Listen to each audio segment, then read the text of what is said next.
This video, we are going to continue our discussion of section 13.3 with talking about higher derivatives with partials. So on the screen, we have a web. Just take your f, and we have our two routes. I can take the partial of f with respect to x, or I can take the partial of f with respect to y. After this is what this looks like. If I was going to take f or x again, I do the partial squared of f over the partial of x squared. Right? We also could write it like this, fxx. We could also write z xx. All right, now this is where it gets confusing. The partial squared of f, that's taking two partial derivatives, and then we took x first, and we're going to take y second. Now I know that's confusing, and this is why. We have the partial with respect to y, but what we did first was the partial with respect to x, right? That's how we would write that. So that's why it looks that way. This is how I keep it straight. Let me write what this would look like, and this is unfortunate because this is how we would write this one. The first one goes on the left. How I keep this straight is whatever the variable that's closest to f or z or whatever we're talking about is the first derivative I take. So what I mean here, that's x first. That's x first, right? This is x first, x first, x first. I can see the first variable closest to my letter f, right? So the other part of the tree was taking y first, so we have our second partial with y being both. So we took the partial with respect to y twice. And then the other one that's kind of confusing, we took y first, then we're taking x. This is f y first x, or z y first x. So this is a notation. These are the derivatives that we can take. We do have a name for these. So let me give those to you. So both of those names, they're called, not in a highlighter, mixed partials. Hopefully this makes sense to you. They're partial derivatives and it's xy. They're mixed up. They're not the same. So both those highlighted are called mixed partials. We are going to find every one of these derivatives on the next screen with some examples here. So the first thing we have to find, we need to find each one. So I go straight up the list. Okay, so I need the partial with the z with respect to x. So my function, I'm looking there, and I guess it's g. We could change it to all g. Let's do that. This function is called g. Right, so we take the partial derivative with respect to x. We get 3x squared. The y squared is considered a constant, so I don't touch it. The derivative of x is a 1. Y cubed times 1 is y cubed. Minus 2x, the derivative would be in minus 2. 3y is a constant, so the derivative with respect to x is gone. Same with 1. All right, I keep going. Now I'm going to take the second with respect to x. So I'm just going to do that again. I got 6x y squared. Y cubed is gone, minus 2 is gone. Right? We can also, while we're here, take the double partial, the mixed partial now, with x first and y second. All right, so we're going to do y now. So we get 6x squared y plus 3y squared. All right, so we have those. And then now we're going to take g with respect to y. I want to keep an eye on all of these. I want you to notice anything, maybe anything sticking out. We're not going to talk about it until the next example, but keep your eye for a pattern. Keep your eye out for a pattern. Okay, with respect to y, we got 2x cubed y plus 3xy squared. The x is just getting treated like constant, and then plus 3. The minus 2x and 1 are constants. They go away. Then let's do the partial with respect to y twice. So we get 2x cubed plus 6xy, and then the 3 is a constant. Now we're going to do the mixed partial. We did y first, then x.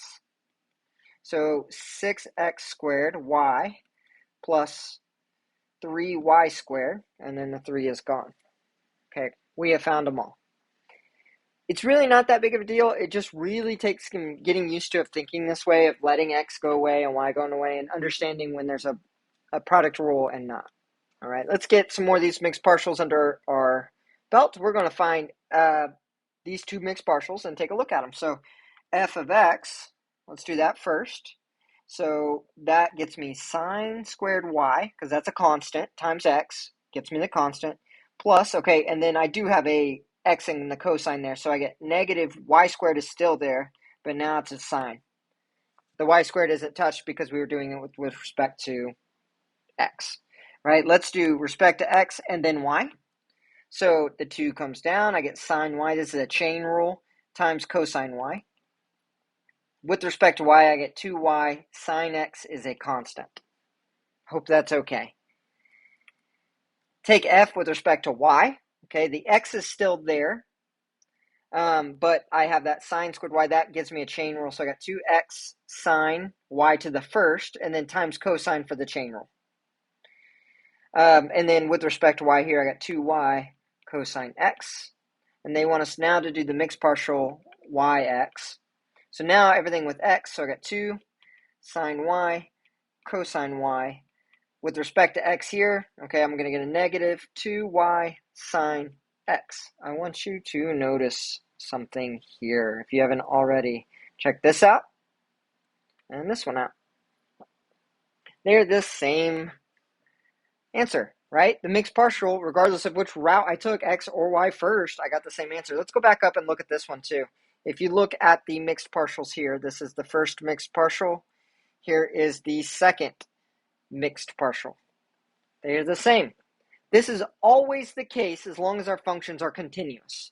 If our functions are continuous, then we know that the mixed partials are, if the function is continuous, we know that the mixed partials are good. So for any function that is continuous on a region, mixed partial derivatives are equal. Just make sure you have the same letters. That's all it is. Like what I mean by that is like f of xy is equal to f of yx.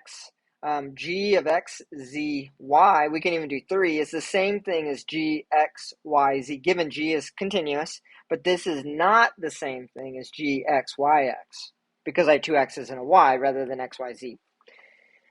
These are pretty straightforward, especially when we deal with polynomials. They're nice and pretty because they go down to 0 really quick.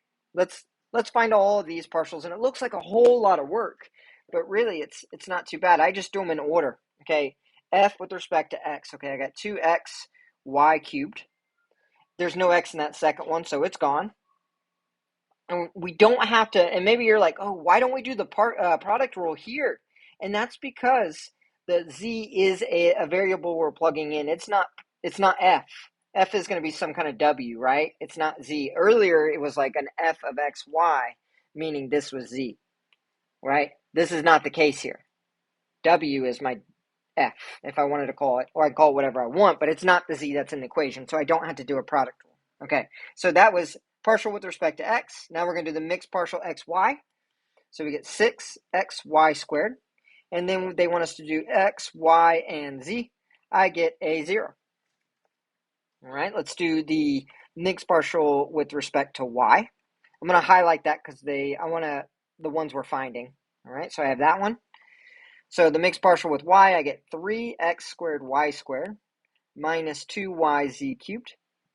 Then they want us to do yz, so z next. Okay, that whole first term is 0. Then I get minus 6yz squared. And then y, they want us to do yzx, the full mixed partial. There is no x there. So there is my second mixed partial. All right, let's do fz first. All right, so z, the first term has x's and y's, so it's gone. But we can bring down the 3 on the second one, z squared. Then they want zy. So now I'm doing y. I got negative 6yz squared. And then fzyx. There are no x's there, so notice this has the same letters as the other two, and it is 0. They are the same. All right, so what should we expect from here? I got fxyx. Well, could be the same, but doesn't have to be. Let's just confirm that. So first we're going to do x. We already did that. I got 2xy cubed. Then we're going to do f of xy. I have that as well. 6xy squared, top left. And then they want fxyx. That is equal to 6y squared. That is different than the others. So we did find it. but the answer is different than the others because the letters are different. This is super important for something later that's going to come up in Diffie-Q. You want to be able to understand that mixed partials are the same as long as the functions are continuous. This is going to unlock a whole method in Diffie-Q for us. Keep that in mind. All right, they want us to find the partials for this function, and then I have a word problem that contains partials. All right, so I just build these. So f partial x. Okay, so this is going to be a good reminder for a lot of this. F of x is 1 over 1 plus whatever the argument is squared times the chain rule of that argument. So I got a y over x, and it's with respect to x, so I get negative y over x squared. If you need consider doing this, right? Y over x, the partial with respect to x. All right, so that's really this. I want to make sure you have this. I don't want to leave you behind there. So the negative 1 comes down. I get a negative y. Then it goes down to a negative 2, which makes it go back down. I would get that down. Anything over x, right? With the derivative. We get negative 1 over x squared. Okay. So that's what that one is. We could clean it up. I'm going to do this, negative y. I lost my x squared when I worked this out earlier. Oh, no, I didn't. Okay, so let's consider this. We got to do a little bit of algebra. I made a big jump in my notes, and I don't want to make that jump with you guys. So we get 1 plus y squared over x squared times x squared. This becomes negative y over x squared plus y squared. So I could rewrite this. This is going to help me in a moment as x squared plus y squared to the negative 1 power. That's going to help me with the next derivative. So I have fxy. So I can do that. That is a product rule. I have y's in both. So I bring down the 1, negative 1, I get y. Let's do the first partial first. Negative y is, with respect to y, is negative 1. Then I keep the second half. Then I keep the negative y, and I bring down the negative 1. And then I drop my power by 1, so it becomes a negative 2. And then it's a derivative with respect to y of the inside. I get a 2y. So this becomes, all right, I got negative 1. Let's throw the negative up top. Negative 1 over x squared plus y squared. Minus or plus, because the negatives are going to go away, I get 2y squared over x squared plus y squared squared. Right? If I get a common denominator here, I'm going to write this in to save us some room. I'm going to get negative x squared plus y squared because I'm just multiplying it by itself. Also, it's actually not plus y squared, it's minus y squared because it's a negative 1 times both of them. Okay, so if I were to write that answer, I can combine like terms now. I get y squared minus x squared over x squared plus y squared squared. Gross. Okay, so we have that one. We have to go another step further. Actually, I don't want to do all of these. I only want to do f of xy, f of yx, and then I want to do, sorry that I messed this up, f of xx and f of yy. So something, this should be an x. There we go. Okay, so we're going to look for, I'm going to write, we want f of xx, f of yy, f of xy, and f of yx. Okay, so we have one of them, right? Let's do f of yx. You could probably imagine how this is going to work out. Let's go forward anyway. Let's do f of y first. So f of y, okay, I get that same rule for the tangent, 1 over 1 plus whatever the argument is squared, times the chain rule, but now it's the derivative with respect to y of y over x. 1 over x is a constant. I just get 1 over x. Okay? And then I think that's it for that. We're going to multiply, so we get 1 over that x is going to go through, and we get x plus y squared over x. I'm going to multiply now everything by x, so we get x on top, x squared plus y squared.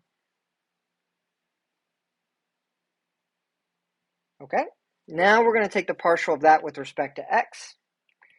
I'm going to rewrite this so I can do a product rule instead of a quotient. Actually, let's just do a quotient. Why not? Sorry about the scroll there. Let's do a quotient. So low d high with respect to x is going to be a 1, minus high d low with respect to x is just a 2x, over x squared plus y squared squared, low squared. So we get x squared minus, so we're going to get a y squared minus x squared in the numerator, which is very interesting. We actually should have expected this, right? Notice that this mixed partial is the same as that mixed partial. All right, the last thing they want us to do, we did our two mixed partials. They want us to do the doubles. So I'm going to take f with respect to x. That is this right here. So everything's a constant except for that x squared in the middle. So I can let the negative 1 come down to the y to get me a y. And then I got x squared plus y squared to the negative 2 times 2x. So that gets me 2xy over x squared plus y squared squared. All right. Then they also want fyy. Right. Fyy is very similar. I'm going to rewrite this out. This is x times x squared plus y squared to the negative 1. So if I do y for that, there's only y on the inside, so the negative x comes down. I get x squared plus y squared to the negative 2 equals, okay, and then it's, or not equals, times the chain rule, which is a 2y on the inside. This gets me 2xy over x squared plus y squared to the second power. One of these should have came out as a negative. I think it's this one, yeah, 2xy.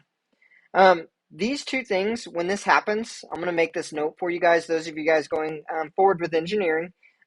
This, when I have like f of xx plus f of yy happen, equals 0. When that happens and I get 0, and you can see these two here, let me highlight them in a different color. We have this function and this function. Notice that when we add those together, we get a 0. What that tells us, and we're not going to do any more of this in this class, but this is called a Laplace equation. These are used in heat conduction, some other stuff. So we'll just leave it at that. So used in heat conduction and a few other things, these Laplace equations that are really nice, that when I take my second partials and I add them together, we get 0. So we won't work with that this semester, except for just the second partials we're going to use.